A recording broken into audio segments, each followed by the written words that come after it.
All right, so are you ready for another deep dive? Absolutely. Always ready to uncover something new. Well, get ready to dive into a place that's, well, let's be honest, more than just a pretty postcard. Today, we're off to Cape Town, South Africa. Cape Town. Yeah, Cape Town. And honestly, you really got me intrigued with all these articles and notes you sent over. I mean, there's got to be so much more to this city than what you see in those travel brochures. You're right. There's a lot more to it than that. So what's got you, like, really fascinated about Cape Town after going through all this material? It's that striking blend of nature and, well, this really vibrant energy. You've got these towering mountains on one hand and then expansive ocean views on the other. It's a city that just has it all. And the history, well, that's just as captivating as the scenery. Okay, yeah, let's dive into that setting first. We've got all these incredible photos here. Like, I'm looking at this one right now, and it's got this flat-topped mountain as a backdrop. That's Table Mountain, right? That's the one. It's iconic. And Table Mountain is much more than just a pretty picture, by the way. Oh, really? Oh, yeah. It's actually a UNESCO World Heritage Site. It's teeming with unique plants and animals, a biodiversity you won't find anywhere else. And that distinct flat top you mentioned, that's like millions of years of erosion shaping it. Wow, millions of years of erosion. Yeah. That really puts things into perspective. Can you imagine the view from up there? Like, if you could just capture that with your own camera, what would you even call that photo? Oh, man. I mean, it's one of those views that truly leaves you speechless. Every photo would tell a different story, I think, depending on the time of day, the light, the weather. You're making me want to book a flight right now. And I'm just picturing it, for those who are up for an adventure, you could hike all the way to the summit. But there's a cable car too, right? Yeah, you got it. There's a cable car for those who prefer a, let's say, more relaxed ascent. Makes sense. So we've got the mountaintop experience, but then there's also the V&A Waterfront, right? Yeah. That seems to be a whole other vibe. Yeah, it's a completely different energy down there. Okay, so tell me, what's so special about this waterfront? So picture this bustling hub, packed with shops and restaurants, and all set against this backdrop of Table Mountain and the vast ocean. It's like the perfect blend, that fusion of natural beauty and that urban energy. And that's Cape Town for you. And it's not just any ocean either, right? This is where the Atlantic and Indian Oceans meet. Exactly. It's a geographically unique location. And for an even deeper dive, you could check out the Two Oceans Aquarium. It's right there on the waterfront. Oh, wow, an aquarium. Yeah, and it's amazing. It's a fantastic way to connect with the marine diversity where those two oceans collide. So we've talked about the mountain and the ocean, that amazing waterfront. It's clear that Cape Town's natural beauty is just off the charts. It really is something. But I'm really drawn to learning more about the human story of this place. Reading through these articles, it seems like Cape Town has a really complex history. Yeah, you could say that again. I mean, you can't talk about Cape Town's history without thinking about colonialism. Right, it's impossible to ignore. It really is. And, this is a city that was founded as a supply station, believe it or not. Oh, wow, as a supply station. Yeah.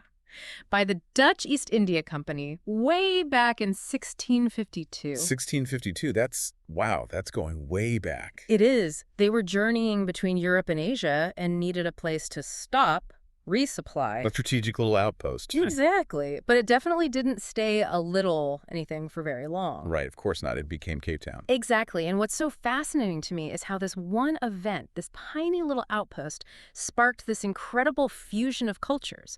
You have Europeans, Southeast Asians, indigenous African tribes, all coming together on the southern tip of Africa, shaping the city's identity. And you can still feel that blend of influences today, right? Yeah. In everything, the food, the music, the traditions, it's woven into the fabric of the city. Without a doubt. But as with many colonial stories, there's always a darker side. Yeah, that's true. We can't ignore the impact of apartheid. And for me, one place really stands as a stark reminder of that period. Robben Island. Robben Island. It's incredible to think that this island, a place that for decades was used as a prison for political prisoners, many of whom really hadn't committed a crime. It's true. Their only crime was opposing the regime in power. Exactly. And it's just a short ferry ride from that vibrant waterfront. It really puts things in perspective, doesn't it? It really does. And to think, Nelson Mandela spent 18 years of his life imprisoned there. 18 years on that island. It's hard to even fathom that. And now visitors can actually take tours of Robben Island, led by former prisoners. Which is just incredible. It is. It's become a UNESCO World Heritage Site. As it should be. It really makes you think about resilience, doesn't it? Yeah, it really does. The power of the human spirit to endure that kind of hardship and emerge with a message of forgiveness, of reconciliation. You can't help but be changed after learning about it. It's true. But as we're learning, Cape Town isn't just about the past. It's a city grappling with the legacy of apartheid in the present, too. You can still see it. Oh, yeah, absolutely. The economic disparities are still there. Yeah. And the spatial divisions between the more affluent areas and the townships, those are very real consequences that are still felt today. Right. And places like the District 6 Museum offer visitors another layer to that understanding, don't they? Telling these stories of forced removals during apartheid. Yes, it's a poignant reminder of the human cost of discrimination. Really puts a face on it. It does. So we've gone from the heights of Table Mountain to the depths of history on Robben Island. What I'm curious about now is what it's like to actually experience the soul of this city today. Right. What's it like to be there? Yeah, like what unique experiences are there beyond the guidebook? That's the best part. Cape Town is a city that knows how to celebrate life.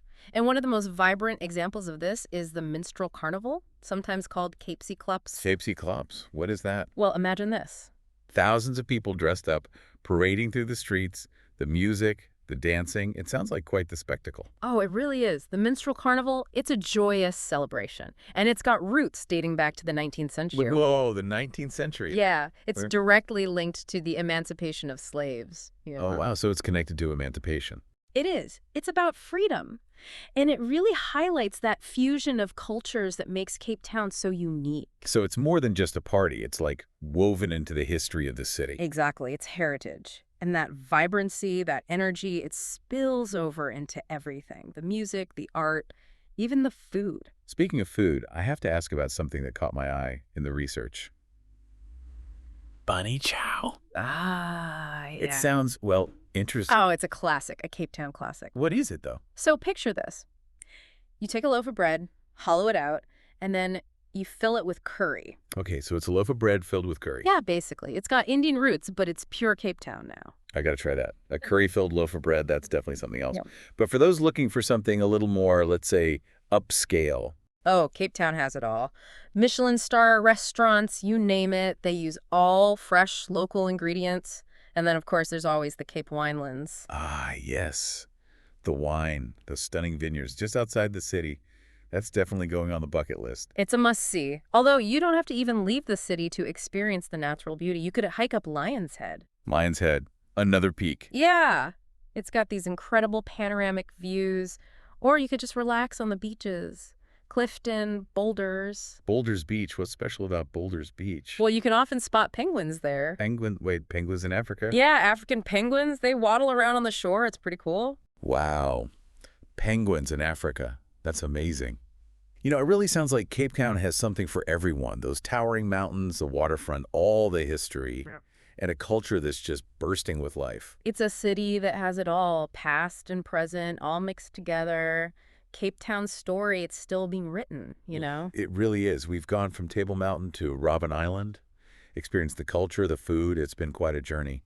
And you're right, that's what stands out to me too. Cape Town is a city in constant transformation. It's a place that stays with you. It really does. So to all our listeners out there, if you're looking for an adventure, a place that will really make you think and feel, Cape Town is calling. Dive a little deeper. Explore what speaks to you. You might just discover a whole new side of yourself in the process. You just might. That's it for today's deep dive. We'll see you on the next one.